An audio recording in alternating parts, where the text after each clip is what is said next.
Et de 2 pour Dune. La seconde partie de l'adaptation signée Denis Villeneuve a enfin été validée. Et maintenant, il n'y a plus qu'à. Action! Go, go, go, go! Alors que la pré-production doit débuter sous peu, voici les 4 questions que l'on peut se poser sur cette suite. Numéro 1, ça sort quand? La Warner n'a pas seulement officialisé la deuxième partie de Dune, le studio a également dévoilé sa date de sortie, fixée au 18 octobre 2023 en France. La bonne nouvelle, c'est que c'est dans moins de 2 ans maintenant.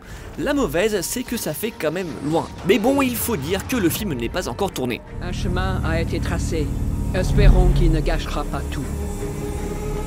Numéro 2, quel nouveau personnage? Parce qu'on ne change pas une équipe qui gagne, Denis Villeneuve sera de retour derrière la caméra avec le chef opérateur Greig Fraser et le compositeur Hans Zimmer, entre autres. Côté casting, on prend les mêmes parmi les personnages encore en vie et on recommence.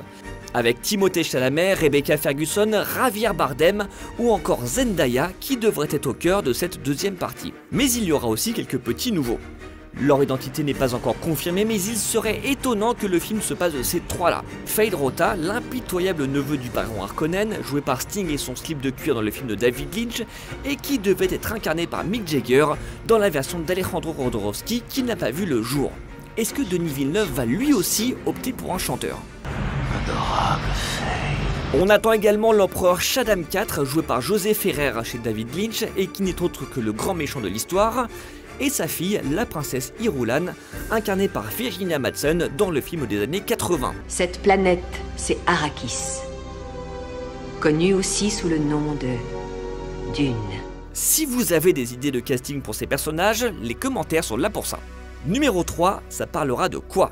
Celles et ceux qui ont lu le livre de Frank Herbert savent déjà ce qui nous attend, globalement, dans la partie 2 de Dune. Pour les autres, voici quelques informations. Sans surprise, Paul va mener la révolte contre l'empereur Shaddam IV aux côtés des Fremen. Il va également développer ses pouvoirs au contact de l'épice sur Dune et découvrir une révélation de taille sur sa mère. Et ce twist, c'est que... Je suis ton père. Et forcément, ça surprend parce que... Je suis au courant. Non, évidemment, on ne va pas spoiler. Mais sachez que Lady Jessica va prendre du galon grâce aux facultés apprises auprès du Bene Gesserit et que Paul va changer de nom. Pour le reste, rendez-vous en octobre 2023. Numéro 4, d'autres films sont-ils prévus? Denis Villeneuve a été clair depuis le début, son rêve c'est de faire une trilogie. Mais rassurez-vous, si un troisième film voit le jour, ce sera l'adaptation de la suite de Dune intitulée Le Messie de Dune, qui a fait l'objet d'une mini-série au début des années 2000 avec un tout jeune James McAvoy au casting. I am desert power, and nothing can stop what is going to happen. Mais Dune, ce sera aussi sur petit écran avec la série The Sisterhood sur les Bene Gesserit qui est en développement pour la plateforme HBO Max. Si vous faites partie de ceux qui ont attendu cette adaptation de Dune pendant de nombreuses années, votre patience va enfin être récompensée. Voilà, c'est tout pour aujourd'hui, on se retrouve bientôt pour d'autres infos liées au cinéma et à la pop culture, et en attendant, n'oubliez pas que dans l'univers de Dune, un verre des sables, ça va, deux verres des sables, bonjour les dégâts. Salut!